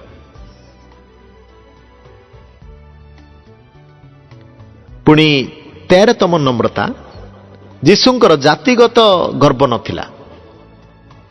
ଯୀଶୁଙ୍କର ଜାତିଗତ ଗର୍ବତା ନଥିଲା, ଜାତି ପ୍ରତି ସେ ଗର୍ବ କେବେ କରିନଥିଲେ। ଅନେକ ଏ ବିଷୟକୁ ବୁଝିପାରନ୍ତି ନାହିଁ ଯେ ଜାତି ତଥା ବଂଶ ବିଷୟରେ ମଧ୍ୟ ଗର୍ବ ଆସିଥାଏ। ଯେଉଁଠାରେ କି ଜାତିବାଦୀ ସଂସ୍କାର ଉତ୍ପନ୍ନ ହୋଇଥାଏ, ଅନେକ ଜାତିବାଦୀ ହୋଇଥାନ୍ତି। ଆମର ପ୍ରଭୁ ଜିହୁଦୀ ମାତା ଠାରୁ ଜନ୍ମ ହୋଇଥିଲେ। ଜିହୁଦୀ ଆପଣାକୁ ଉଚ୍ଚ ଜାତିର ଲୋକ ବୋଲି ମାନନ୍ତି। ଜିହୁଦୀମାନେ ସିମରିଣୀମାନଙ୍କ ହସ୍ତରୁ ପାଣି ପିଇବାକୁ ମଧ୍ୟ ଅସ୍ୱୀକାର କରନ୍ତି। ଥରେ ଜିହୁଦୀମାନେ ଯୀଶୁଙ୍କୁ ଥଟ୍ଟା କରି ଯୋହନ 8:48 ଦେଖିବେ,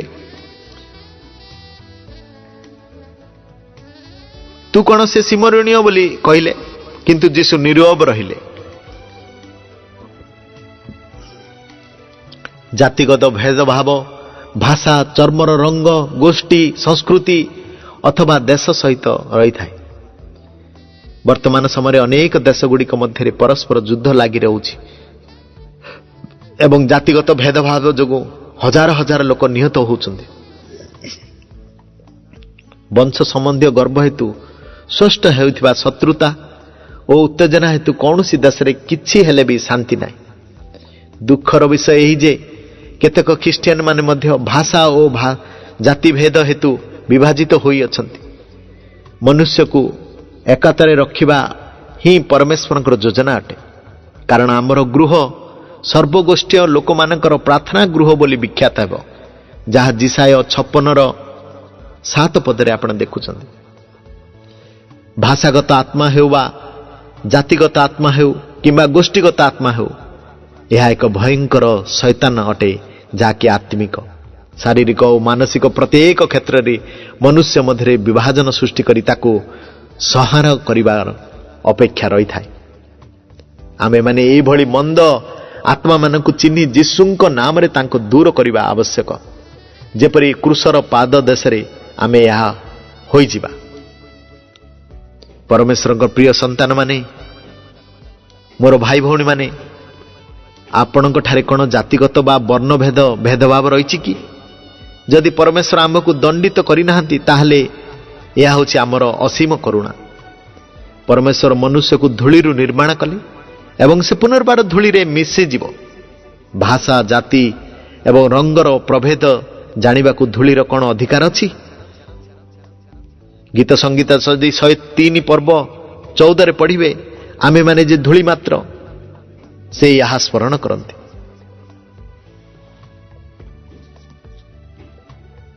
ତେଣୁ ଆମକୁ ଜାତିଗତରେ ମଧ୍ୟ ଗର୍ବ ନ କରୁ।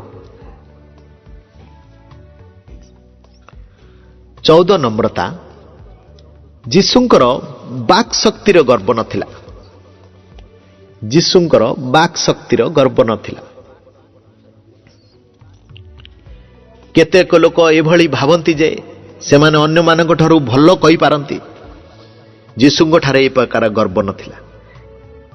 ଯୋହନ 12:49 ଯଦି ଆପଣ ପଢ଼ିବେ, କାରଣ ମୁଁ ଆପଣଠାରୁ କିଛି କହିନାହିଁ, ମାତ୍ର ମୁଁ କ'ଣ କହିବି ଓ କ'ଣ ବ୍ୟକ୍ତ କରିବି, ତା ମୋର ପ୍ରେରଣକର୍ତ୍ତା ପିତା ମୋତେ ଆଜ୍ଞା ଦେଇଅଛନ୍ତି।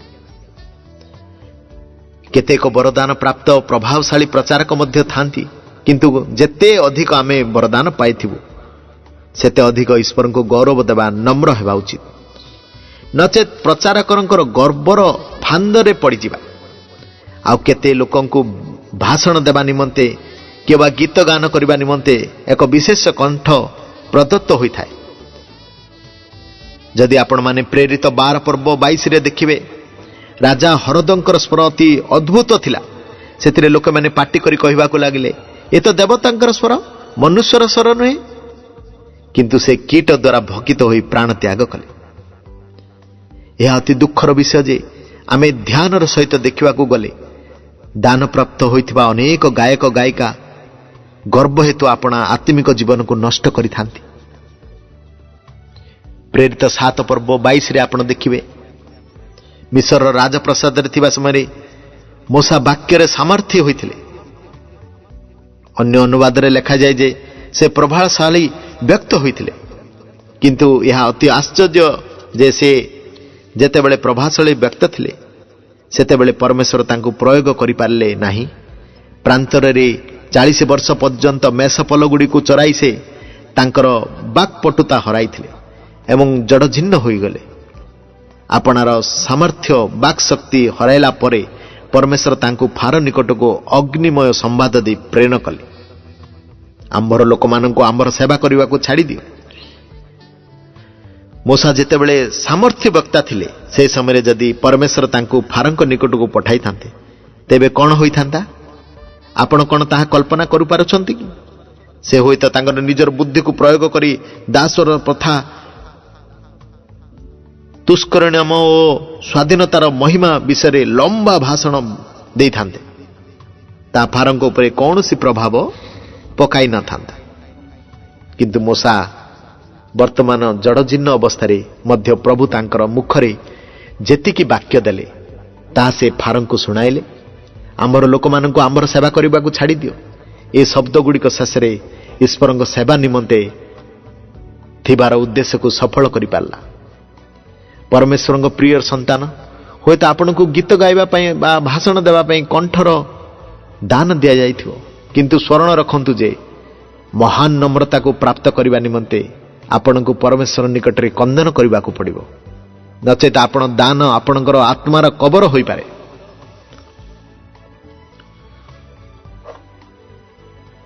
ଯୀଶୁଙ୍କର 15 ନମ୍ରତା। ଯୀଶୁଙ୍କର ଶକ୍ତି ଓ ଆତ୍ମବିଶ୍ୱାସର ମଧ୍ୟ ଗର୍ବ ନଥିଲା। ଯୀଶୁଙ୍କର ଶକ୍ତି ଏବଂ ଆତ୍ମବିଶ୍ୱାସର ମଧ୍ୟ ଗର୍ବ ନଥିଲା। 15 ନମ୍ରତା। ସେ ଦୁର୍ବଳ ହେତୁ କ୍ରୁଶାପିତ ହେଲେ, ଯାହା 2 କରନ୍ଥୀୟ 13:4 ଆପଣ ଦେଖିବେ। ଆତ୍ମବିଶ୍ୱାସ ଓ ଆତ୍ମଶକ୍ତିର ଗର୍ବକୁ ଆମଠାରୁ ବାହାର କରିଦେଲା ପରେ କେବଳ ଆମେ ସାଧୁ ପାଉଲଙ୍କ ସହିତ କହିପାରିବା ଯେ ମୋହର ଶକ୍ତିଦାତା ସାହାଯ୍ୟରେ ମୁଁ ସମସ୍ତ କରିପାରେ, ଯାହା ଫିଲିପିଓ 4 ପର୍ବ 13 ପଦରେ ଆପଣ ଦେଖିପାରିବେ। ଆପଣା ଶକ୍ତିର ଗର୍ବ କିମ୍ବା ଆପଣା ଶକ୍ତି ଉପରେ ଅତିରିକ୍ତ ନିର୍ଭର ରଖିବା, ଶାରୀରିକ ହେଉ ବା ଆତ୍ମିକ, ଜୀବନର ଶେଷ ଭାଗରେ ଆମକୁ ପ୍ରବଞ୍ଚିତ କରିପାରେ ଓ ନିରାଶ କରିପାରେ। ଶେଷରେ ଆମେ ବୁଝିପାରିବା ଯେ ପରମେଶ୍ୱର ଦେଇଥିବା କାର୍ଯ୍ୟକୁ ଆମେ ସମାପ୍ତ କରିପାରିଲୁ ନାହିଁ। ଏହା ଏକ ପ୍ରମାଣିତ ସତ୍ୟ ଯେ ଆପଣା ଶକ୍ତି ଉପରେ ଦର୍ପ କରିବା ଲୋକେ ପରମେଶ୍ୱର ଯୋଜନାକୁ ଆପଣା ଜୀବନରେ ସଫଳ କରିପାରି ନାହାନ୍ତି। ସାଧୁ ପିତରଙ୍କ ଜୀବନର ଆରମ୍ଭରେ ଏକ ବିଶେଷ ପ୍ରବନ୍ଧ ଥିଲା, ଆତ୍ମବିଶ୍ୱାସ। ଏହି ଗର୍ବ ତାଙ୍କୁ କେତେକ ସମସ୍ୟାରେ ପକାଇଥିଲା। ସାଧୁ ପିତରଙ୍କର ଅସୀମ ଆତ୍ମବିଶ୍ୱାସର ବ୍ୟାଖ୍ୟାନକୁ ଦେଖନ୍ତୁ। ଲୁକ 22 ପର୍ବ 33ରେ, ପ୍ରଭୁ ମୁଁ ଆପଣା ସହିତ କାରାଗାରକୁ ଯିବାକୁ ଓ ମୃତ୍ୟୁଭୋଗ କରିବାକୁ ପ୍ରସ୍ତୁତ ଅଛି। ସଙ୍ଗେ ସଙ୍ଗେ ପ୍ରଭୁ ତାକୁ ସୁଧାରିବାକୁ ପ୍ରୟାସ କଲେ, କିନ୍ତୁ ପିତର ତାହା ସ୍ୱୀକାର କଲେ ନାହିଁ। ଏଭଳି ଏକ କଥା ରହିଛି, ଯେଉଁମାନେ ବଢ଼ିବା ଦେଖାଇବା କହନ୍ତି ଯେ ଖ୍ରୀଷ୍ଟଙ୍କ ନିମନ୍ତେ ଶେଷ ରକ୍ତ ବିନ୍ଦୁ ବୁହାଇ ଦେବେ ବୋଲି, କିନ୍ତୁ ପ୍ରଥମ ବିନ୍ଦୁ ବୁହାଇବାରେ ହିଁ ସେମାନଙ୍କର ମନ ବଦଳିଯାଏ।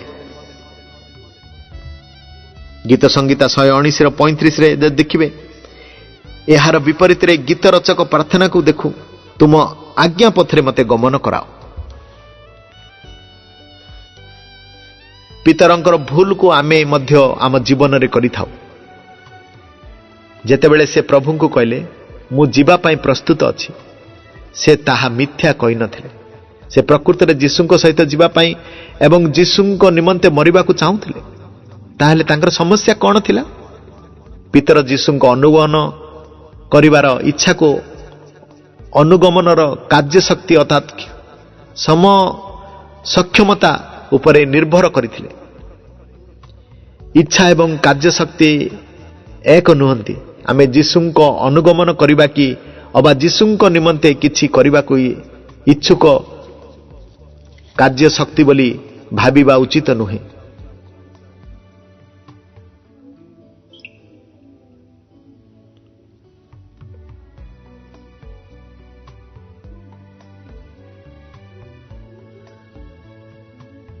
ଆମର ସାମର୍ଥ୍ୟ ପରମେଶ୍ୱର ଠାରୁ ଆସେ। ତାଙ୍କର ଅନୁଗମନ କରିବାକୁ ଯେତେ ଆମର ଇଚ୍ଛା ସେତେ ଅଧିକ ଆମ ପାଇଁ ନମ୍ରତା ଆବଶ୍ୟକ। ଯେପରି ଆମର ଇଚ୍ଛୁକ ସଫଳ କରିବାର କାର୍ଯ୍ୟଶକ୍ତି ଆମେ ପ୍ରଭୁଙ୍କ ଠାରୁ ପ୍ରାପ୍ତ କରିପାରୁ। ପିତରଙ୍କର ଆତ୍ମବିଶ୍ୱାସକୁ ଭଗ୍ନ କରିବା ପାଇଁ ପରମେଶ୍ୱରକୁ କିଛି ସମୟ ଲାଗିଥିଲା। 3 ଥର ସେ ପ୍ରଭୁଙ୍କୁ ଅସ୍ୱୀକାର କଲେ। ବାରମ୍ବାର ଦାସୀମାନଙ୍କ ନିକଟରେ ମିଥ୍ୟା କହିଲେ। ଅଭିଶାପ ଦେବାକୁ ରାଣ ପକାଇବାକୁ ମଧ୍ୟ ଆରମ୍ଭ କଲେ ଏବଂ ସର୍ବଶେଷରେ ସେ ନିଜର ମୂର୍ଖତା ବୁଝିପାରିଲେ ଏବଂ ଅତ୍ୟନ୍ତ ବ୍ୟାକୁଳ ହୋଇ ରୋଦନ କଲେ। ଈଶ୍ୱରଙ୍କର ଧନ୍ୟବାଦ ହେଉ ଯେ ଶେଷରେ ସେ ତାଙ୍କର ସ୍ୱାମୀଙ୍କ ନିମନ୍ତେ ଉପଯୋଗୀ ଏକ ସୂଚୀପତ୍ର ସ୍ୱରୂପ ହୋଇପାରିଲେ। 2 କରିନ୍ଥୀୟ 3 ପର୍ବ 5ରେ ଆମେ ଦେଖୁ ସାଧୁ ପାହଲ କହନ୍ତି, ଆମେମାନେ ଯେ ନିଜଠାରୁ କିଛି ଉଦ୍ଭାବନ କରିବାକୁ ସମର୍ଥ ଏପରି ନୁହେଁ, ମାତ୍ର ଆମମାନଙ୍କର ସାମର୍ଥ୍ୟ ଈଶ୍ୱରଙ୍କ ଠାରୁ। ପରମେଶ୍ୱର ଆମକୁ ଶକ୍ତିର ସହ ବ୍ୟବହାର କରିବାକୁ ଚାହାନ୍ତି, କିନ୍ତୁ ଅଧିକାଂଶ ସମୟରେ ଆମେମାନେ ନିଜେ ହିଁ ସେଥି ନିମନ୍ତେ ପ୍ରତିବନ୍ଧକର କାରଣ ହୋଇଥାଉ। ଆମର ଆତ୍ମବିଶ୍ୱାସ ଓ ଆପଣା ଶକ୍ତି ଉପରେ ନିର୍ଭର ରଖିବାର ସ୍ୱଭାବ ପରମେଶ୍ୱର ମହାନ ଯୋଜନାକୁ ଆମ ଜୀବନରେ ସଫଳ ହେବା ନିମନ୍ତେ ପ୍ରତିବନ୍ଧକ ସୃଷ୍ଟି କରିଥାଏ। ଆମେ କ'ଣ ନିଜକୁ ନମ୍ର କରି ଆପଣାର ଶକ୍ତି ଏବଂ ଆତ୍ମବିଶ୍ୱାସକୁ ଦୂର କରିବା କି? ମୁଁ ଯିବା ନିମନ୍ତେ ପ୍ରସ୍ତୁତ ଅଛି ଏଭଳି କହିବା ପରିବର୍ତ୍ତେ ଆସନ୍ତୁ ଆମେ ବିନତ କରିକି ପ୍ରଭୁ ତୁମ୍ଭ ଆଜ୍ଞା ପଥରେ ମୋତେ ଚଳାଅ। ପ୍ରଭୁଙ୍କୁ ଆମେ କହିପାରିବା କି ପ୍ରଭୁ ତୁମ୍ଭ ଆଜ୍ଞା ପଥରେ ମୋତେ ଚଳାଅ? ଯୀଶୁଙ୍କର ଶକ୍ତି ଓ ଆତ୍ମବିଶ୍ୱାସର ଗର୍ବ ନଥିଲା। ପୁଣି ଷୋଳତମ ନମ୍ରତା, ଯୀଶୁଙ୍କର ଅଧିକାର ଓ ସାମର୍ଥ୍ୟର ମଧ୍ୟ ଗର୍ବ ନଥିଲା। ଯୀଶୁଙ୍କର ଅଧିକାର ଓ ସାମର୍ଥ୍ୟର ମଧ୍ୟ ଗର୍ବ ନଥିଲା।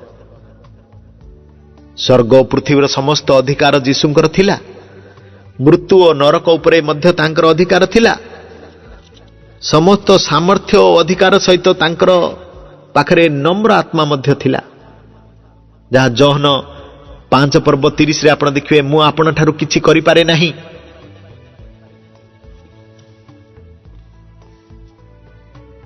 ଆମେମାନେ ଏକ କ୍ଷମତା କ୍ଷିପ୍ତ ଜଗତରେ ବାସ କରୁଅଛୁ। ସମଗ୍ର ପୃଥିବୀରେ ଯୁଦ୍ଧ ଓ ରକ୍ତପାତ ଘଟୁଛି, କାରଣ ଏକ ଦଳ ଲୋକ କେବଳ ଜାତିଗତ ଅଧିକାର ଓ କ୍ଷମତାକୁ ଚାହାନ୍ତି। ବାସ୍ତବରେ ଏହା ଅତି ଦୁଃଖଦାୟକ ଅଟେ ଯେ ଅନେକ ମଣ୍ଡଳୀମାନଙ୍କରେ ଚାଳକ ଅର୍ଥାତ୍ ନେତାମାନେ ମଧ୍ୟ ଅଧିକାର ଏବଂ ପଦବୀ ପ୍ରାପ୍ତି ନିମନ୍ତେ ଝଗଡ଼ା ଓ ବିବାଦରେ ଲିପ୍ତ ରହୁଛନ୍ତି। ଏହି ଜଗତରେ ଥିବା ସମୟରେ ଆପଣା ସେବାର ଅନ୍ତିମ ପର୍ଯ୍ୟାୟରେ ଯୀଶୁ ତାଙ୍କର ଶିଷ୍ୟମାନଙ୍କର ପାଦ ଧୋଇ ଦେବା ସମୟରେ ଏହି ଶିକ୍ଷା ସ୍ଥାପିତ କରିଥିଲେ। ମାର୍କ 10 ପର୍ବ 44ରେ ଆପଣ ଯଦି ଦେଖିବେ, ପୁଣି ତୁମମାନଙ୍କ ମଧ୍ୟରେ ଯେ କେହି ପ୍ରଧାନ ହେବାକୁ ଇଚ୍ଛା କରେ ସେ ସମସ୍ତଙ୍କର ଦାସ ହେଉ। ସମଗ୍ର ଜଗତ ଏଭଳି ଭଷ୍ଟ ଅବତାରେ ଦେଖାଯାଉଛି ଯେ ପ୍ରାୟ ଅଧିକାଂଶ ଲୋକ ଅର୍ଥାତ୍ ପ୍ରତ୍ୟେକ ଜଣ କିଛି ନା କିଛି ଅହେକ ଜୀବ ଶକ୍ତିର ଅନ୍ୱେଷଣରେ ଲାଗି ରହୁଛନ୍ତି। ଶୈତାନ ଲୋକମାନଙ୍କୁ ଏଭଳି ଶକ୍ତି ଦେବାକୁ ଚାହେଁ ଯେପରି ଲୋକେ କେବଳ ତାଙ୍କର ଉପାସନା କରିବେ। ପ୍ରକାଶିତ ବାକ୍ୟ 13 ଅଧ୍ୟାୟରେ ଆମେ ଦେଖୁ ସାମର୍ଥ୍ୟ ଶବ୍ଦ 8 ଥର ଉଲ୍ଲେଖ କରାଯାଇଛି।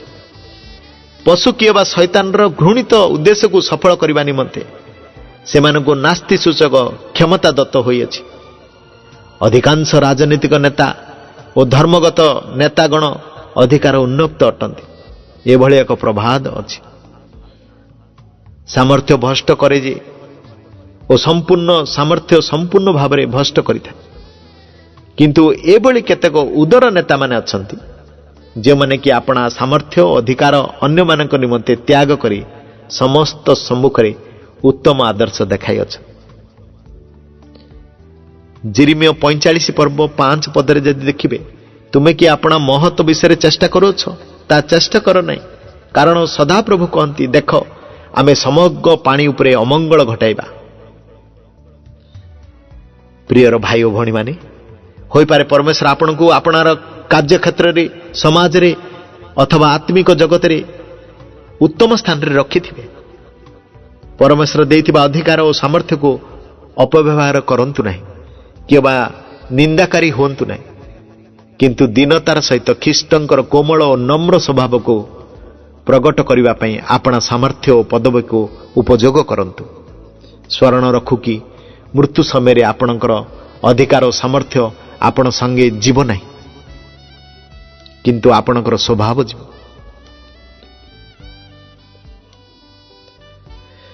आ शेष नम्रता आम प्रभुंकर, प्रभु जीशुंकर स्वाधीनतार मध्य गर्व नथिला। प्रभु जीशुंकर स्वाधीनतार मध्य गर्व नथिला। से स्वाधीनतार मध्य नम्रता देखैथि। जीशु कहले, सत्य सत्य मु तुम मानकु कहूछि, पुत्र पितांकु जहा करुथवार देखंती, ता छड़ा से आपणारो किछि करि पारंती नै। कारण से जहा करंती पुत्र मध्य से प्रकार करंती। जहन 5 पर्व 19 और 30 रे देखिबे। कारण मु आपणार इच्छा साधन करने को चेष्टा न करी मोर प्रेरणाकर्तांकर इच्छा साधन करने को चेष्टा करे। आमर प्रभु पितांकर तुल्य हेले मध्य स्वाधीनतारे कौनसी कार्य करि नथिले। एई दिन मानकरे प्रत्येक स्थान मानकरे ख्रीष्टीय संस्था गुड़िक आशातीत भाव में उत्पन्न होई अछि। अनेक समय अद्भुत प्रकाशन हेतु बा आत्मा मानकर बोझ हेतु जे एई संस्था गुड़िक उत्पन्न हेउअछि, ताहा नुहे मात्र स्वाधीनतार आत्मा हेतु। लोके चाहती जे कौनसी बाधा बिना निज इच्छा को साधन करने पाई जेतेबेले एई भली मंडलीर नेतागण मृत्युवरण करती, मंडली मध्य आपे मृत्यु होई पड़ी थाए। जीशु जेतेबेले आपणार शिष्य मानकु सेवा निमित्त प्रेरण करथुले, दुई दुई जन करी प्रेरण करथुले, एकुटिया करि नथिले। एपरिकी गदछुआ आनिबा निमंते मध्य दुई शिष्य को प्रेरण कले। परमेश्वर आपणा सृष्टि कार्यर 6 दिन जेतेबेले मनुष्य को सृष्टि कले, स्वाधीनतार कौनसी रूप को बाद देवा निमित्त पिता पुत्र पवित्र आत्मा मिलित होई परामर्श कले एवं कहले, आस आमे माने मनुष्यर निर्माण करू। हवा आदामंकर परामर्श नेले नहीं, सेथिपाई समग्र जगत रे पाप प्रवेश कला। अनेक थर स्वाधीन सेवक और सुसमाचार प्रचारक प्रकृत ख्रीष्टीय मत को थट्टारे उड़ाई दियंते। स्वाधीनतार आत्मार बशवर्ती होई किछि न करबा पई प्रभु आमको साहाय्य करंतु। जीशुंग ठारे कौनसी प्रकार गर्व नथिला। पृथ्वी से रहिबा समय रे तांकर जीवन अति सफलतार सहित देखा जाई नथिला। से अवज्ञात और मनुष्यर तिक्त दुखी लोक और शोक परिचित, पुणी मनुष्य माने जाठारु मुख आच्छादन करती, एपरी लोकतुल्य अवज्ञात हेले, आउ आमे माने तांको मान्य कलु नाही। जिसाय 53:5 पर्वरे पदरे आपण देखि पारिबे। एवं सेमानकर सेवा मध्य सफल हेबा परि लागु नथिला। समस्तଙ୍କ द्वारा एपरिकी तांकर शिष्य मानଙ୍କ द्वारा से परित्यक्त हेले। जीवन किंबा सेवा विषय तांकर कदापि गर्व नथिला। सेतरे तांकर मृत्यु मध्य आदर रहित थिला। एक महा अपराधी तुल्य जीशु मृत्युवरण कले। तांकर जन्म और मृत्यु भयंकर अति नम्रजनक थिला। जेपरी ख्रीष्टंकर पाद चिन्ह दे गमन कर, सेतिपाई से मध्य तुम मानक निमंते दुख भोग करी तुम मानक गोटे आदर्श देखाई जाइछन्ते, जहा प्रथम पितर 2 पर्व 21 पदरे आमे देखो। तेणुक मोर भाई और भणी माने आमर अस्तित्वर प्रत्येक स्वभाव चरित्र ख्रीष्टतुल्य नम्रता को शिखु, जाद्वारा कि ए जगत को परित्याग कला परे मध्य ख्रीष्टंकर अनुगमन करने निमंते प्रेरणा दे पारे। प्रिय श्रोतागण, प्रभु जीशु ख्रीष्टंकर मधुर नाम रे मु आपण मानंकु तिरुपति पात्र नमस्कार जनाए। आज जो 17 प्रकार नम्रता मु आपण मानकु कहली या गुरुत्वपूर्ण भाव में आप ध्यान दिंतु आ ख्रीष्ट जीवन रे गोटे प्रदीप भाव में जली नूतन जेरूसलाम रे ठिया होंतु। जदि जीशुंक ठारू ए 17 नम्रता आपण माने शिखिजिबे ताले आपण मानकर ख्रीष्टीय जीवन एक सुंदर जीवन हबो। आपण माने मते आशीर्वाद करंतु एवं मोर पात्र स्टीवर्डशिप एल सदाई फाउंडेशन को आपण माने आशीर्वाद करंतु। आमर टीचिंग गोस्पेल मिनिस्ट्री को मध्य आपण माने आशीर्वाद करंतु।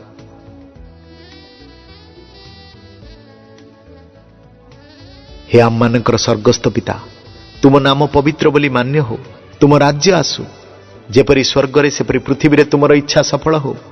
आज आम मानकु प्रयोजनीय आहार दियो। आमे माने जेपरी आपणा आपणा अपराधी मानकु क्षमा करियछु सेपरी आम मानकर अपराध सब क्षमा कर। परीक्षा आम मानकु आना नहीं, मात्र मंदिर रक्षा कर। जेणु राज्य पराक्रम गौरव जुगे जुगे तुम्बरी हो। आमीन आमीन आमीन।